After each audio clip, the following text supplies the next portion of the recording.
Good morning, all you fellow dotters out there, and welcome back to my channel. On today's video, I'm going to show you how I put my leftover drills away when I am done dotting a picture. I finally finished my cat picture for my daughter's room, and these are all my leftover diamond drills. And I'm going to keep them for safekeeping for different projects. For instance, maybe a coaster, or if I ever end up with a picture that I run out of drills, maybe I'm lucky enough to have a spare, or that I can help someone else that's run out of spares.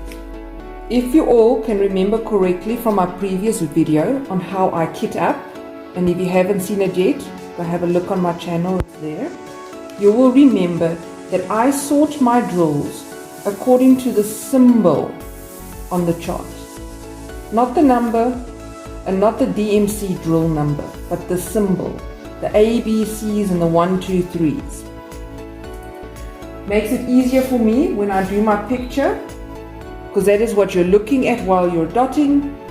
That way, whatever you need, you just have to look here. You don't have to keep corresponding with the chart in order to do it. So I've dotted this whole picture without once checking this chart. Now my picture is done. I cannot put these away by my other colors according to the ABCs. This is where I read my chart now again. Now I'm going to take my letters and I'll start seeing that I have it alphabetically. I'll start with the capital B.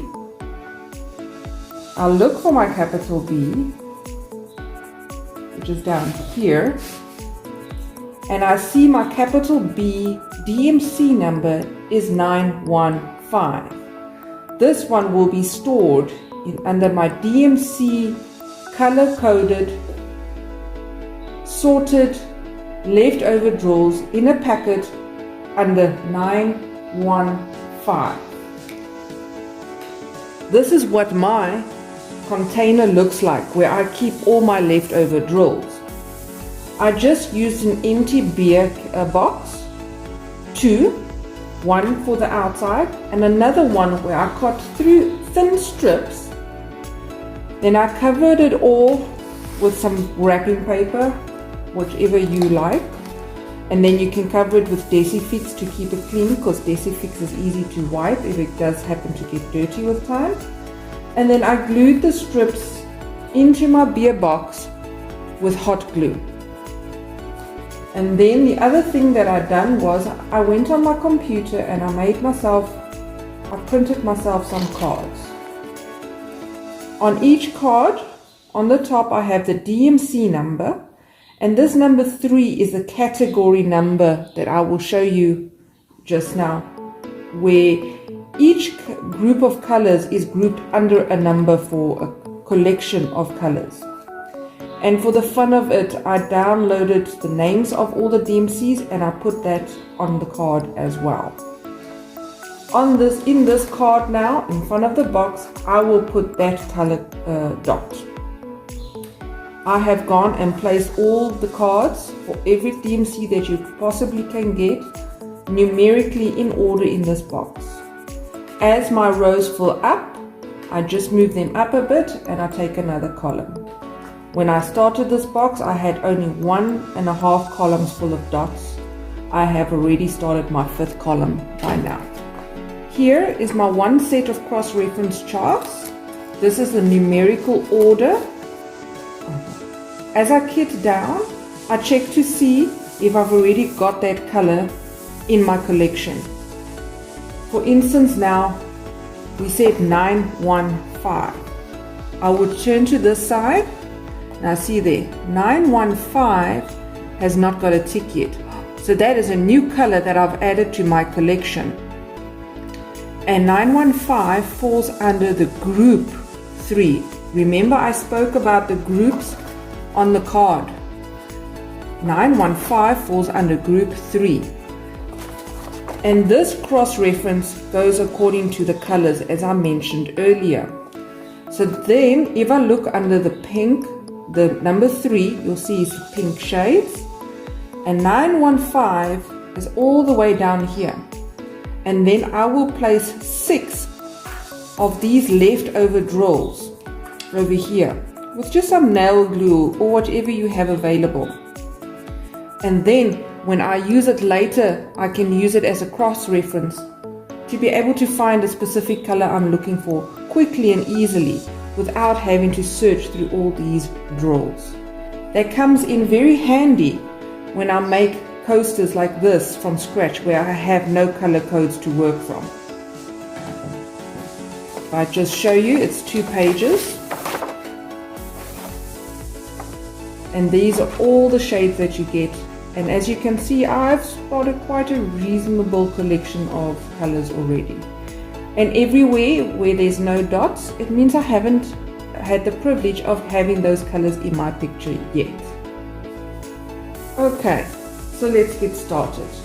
As I mentioned before, my first letter I'm going to do is the capital B, which we now know is 915. And when I check on my cross-reference, I saw there wasn't a mark by 915, so I've made a tick. That is now added to my collection, and it's under group 3. Then I take my color-coded cross-reference to number 3, where all the pinks are, and I find the 915 down here at the bottom. Then I add some, this is bead glue for beadwork. I just add a little bit into that block, and I give it a short minute to dry. Just that little bit, so it's a little bit tacky but not too dry.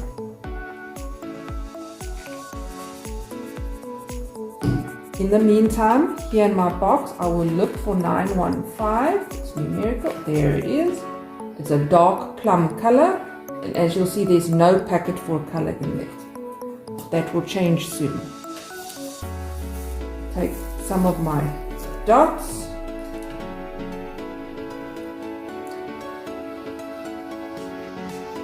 And I'll quickly place 6 dots on my color.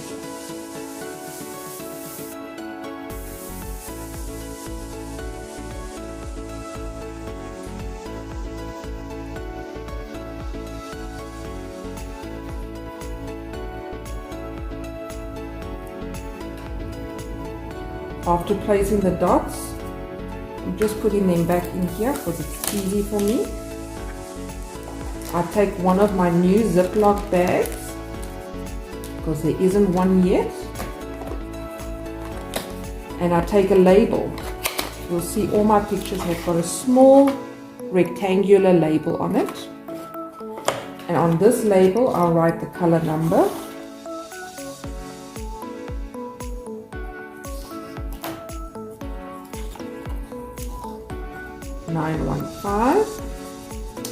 Just place it on my Ziploc bag. Add my drills, and they're sorted. I put this here in by number 915, and I am done with my capital B of this picture. This B can now be used again for the next picture. I'll put that away. And so we carry on. Let's see what the next number is. The next number is a letter is a small b. And on this picture, there's the small b. The number is 3371. I'm sure all of you must probably already had a 3371. So now, if I look at my chart at 3371, you'll see it's marked. So I don't need my color chart. I can move that away for now. Let that other glue dry properly.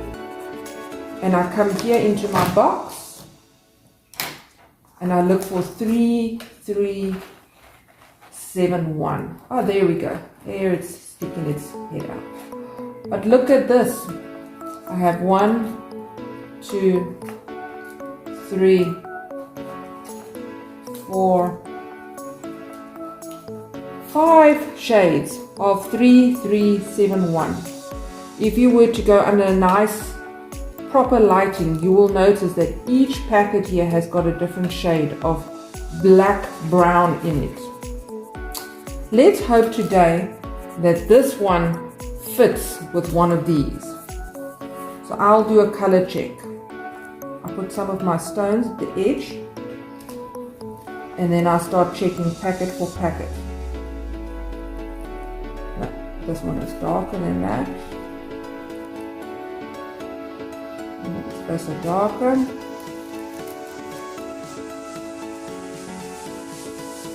This one looks more black, that one more brown. This one looks more grey. Let's hold thumbs.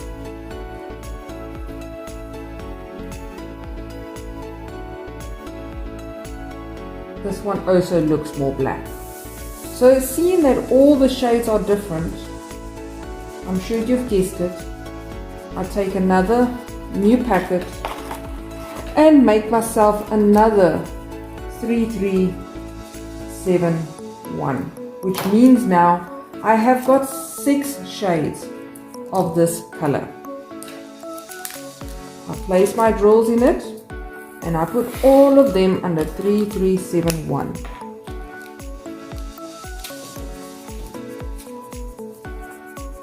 This way, if I get a picture and 3371 there was not enough, I am hopefully lucky enough to have drills left over to finish the picture that will hopefully be of the same shade.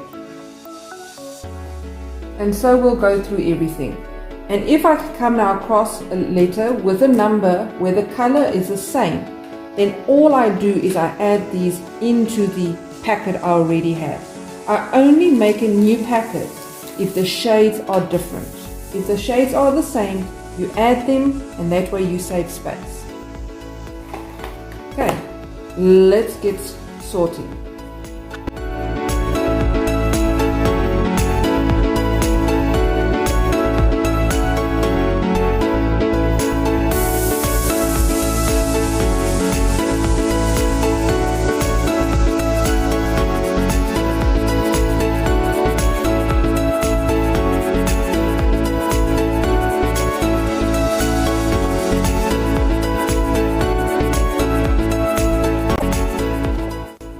Now that I have done sorting all my pieces, you will have noticed I put 2 new colors on. So these pages I'm going to let lie for half an hour just to dry, and then they're ready to put away. These extra drills are ready to be put away until if needed, whenever, wherever. My chart, cross-reference, also ready to be put away. And all these tabs with these letters, I can now check with my next picture which of these letters I can use again with my next kit up session. Thank you very much for watching my how-to video. I hope you enjoyed it and it's been informative. If you have any questions, please leave a comment down below. Follow my channel, subscribe. There's quite a lot of how-to videos. My next video will be how I seal my picture with Mod Podge and how I remove the pictures on the sides of the picture. Thank you very much for watching. Have a lovely dotting day, ladies.